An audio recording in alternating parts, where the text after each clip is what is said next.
My name is Ben Gulliver. I'm a filmmaker, and I spend a lot of my time traveling to remote locations in the world.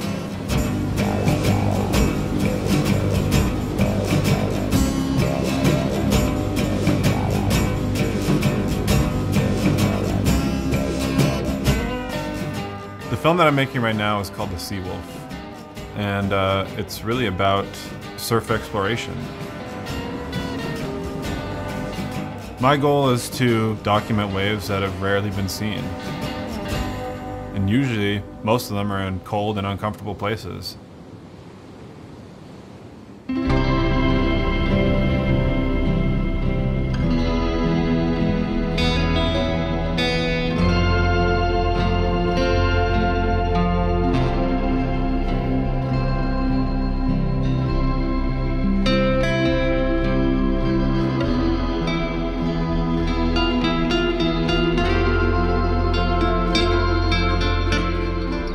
To get good waves in Canada, you need to know where they are, and finding them is pretty much next to impossible, unless you really, really want it.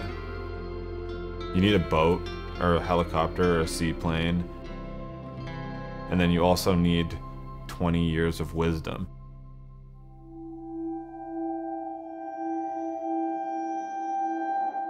Since I was little, the whole crew of friends and I have been exploring. Even in my own backyard, I mean, there's so much in Clayoquot Sound that I haven't seen. Tofino is the end of the road. That's one of the reasons I like it. The whole point that there's so much unexplored coastline is just that it's inaccessible. We're gonna do a trip about 50K up the coast and just try to make a plan that we can get in and get out.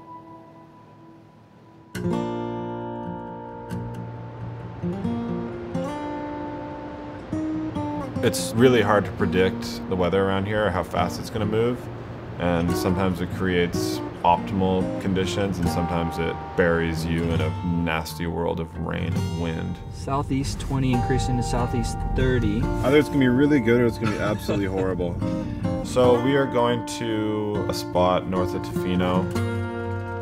It's one of our best consistent waves. I mean, right now it's not looking ideal, so it's like 50-50, I guess, whether or not we should go. So I think, fuck it, right?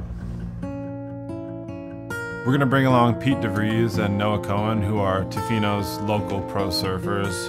And everything's all set. We just have to kind of keep our fingers crossed.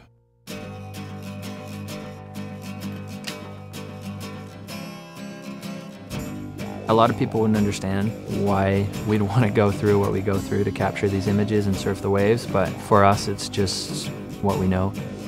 Heli packed, seaplanes packed. Just trying to find somewhere for this lantern. Ripping my eyelids a little bit wider are two crying hands that grew out from my shoulders, and I can't explain why, but it's hurting my eyes. We have explored far north, up to Alaska and Haida Gwaii and the west coast of British Columbia, but Vancouver Island is its own beast. It seems to just go forever. Going north from Tofino, there's nothing except pristine coastline for hundreds of kilometers.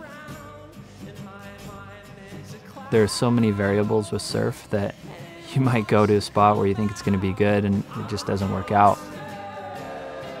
For us to be there at the right times, it's a huge challenge.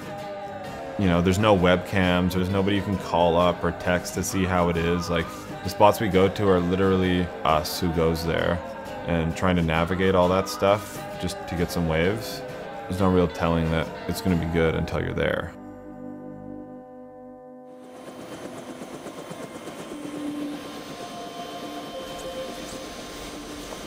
We're here. Step one complete. It's the start of December and it's been a really mild year so far, so it kind of makes it nice to be out and about in it. Winter is the best time for surfing for the Pacific Northwest. That's when all the systems are, so we try to get as much done as we can in the winter. This time of year, the days go by so quick. You gotta surf, you come in, you eat, you go back out, and the day's over, you know? When the waves are good, depending on the tides, you'll get a window of a few hours. So you try to be ready for that. A good wave here is a large right-handed stand-up barrel. That's what we are looking for. That's what we want to film. Proper and clean. At this spot, that is always the goal.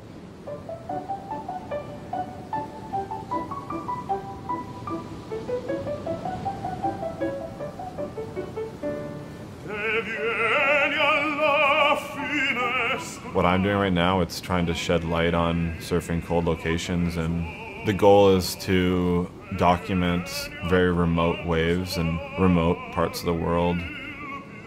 Usually most of them are really hard to get, so it's kind of exciting and really fulfilling when you do get those spots, knowing that we might potentially score a place that's never been seen before. Here's a good one.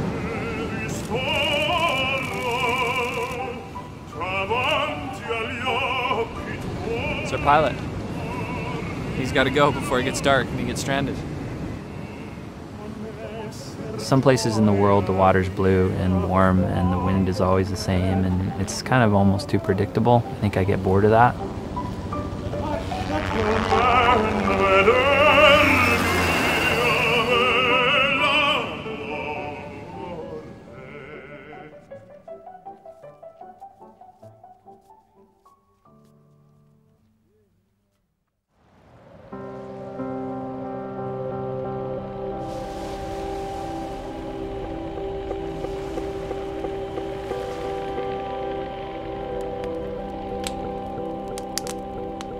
Last night, everything looked really good on paper. It said it was supposed to be blowing 35 to 45 knots, and there's not a breath of wind. It's flat. So we're gonna have to improvise. I wanna try find a basketball net.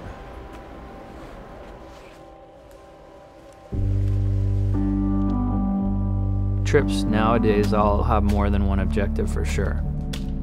Like, the objective is always to try to score really good waves and get good action photos, but then through social media there's so many companies that are looking for content too, so I always have backups, and I'm shooting all the time.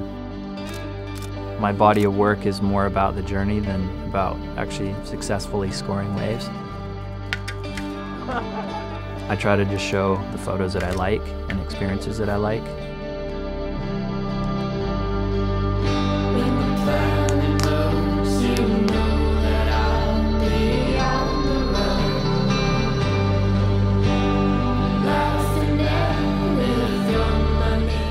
You know, for these trips there's a lot of moving parts, and you know, luckily me and the boys all work together, and you know, to get everything to line up and for everything to just go smoothly, it's certainly not a walk in the park.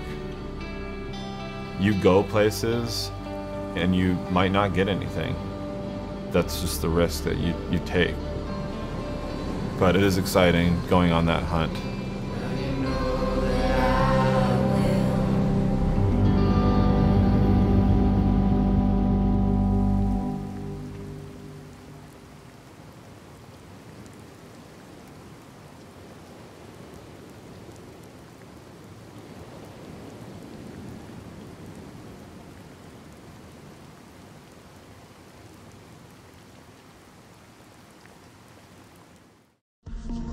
I'm interested in things that are not fashionable, which makes the best and most interesting content in fashion. And if you are in fashion and if you are working as a fashion photographer, I believe you are automatically doing something that is trending right now, which oftentimes becomes a problem, I think. So am I a fashion photographer? I don't know, I think maybe not.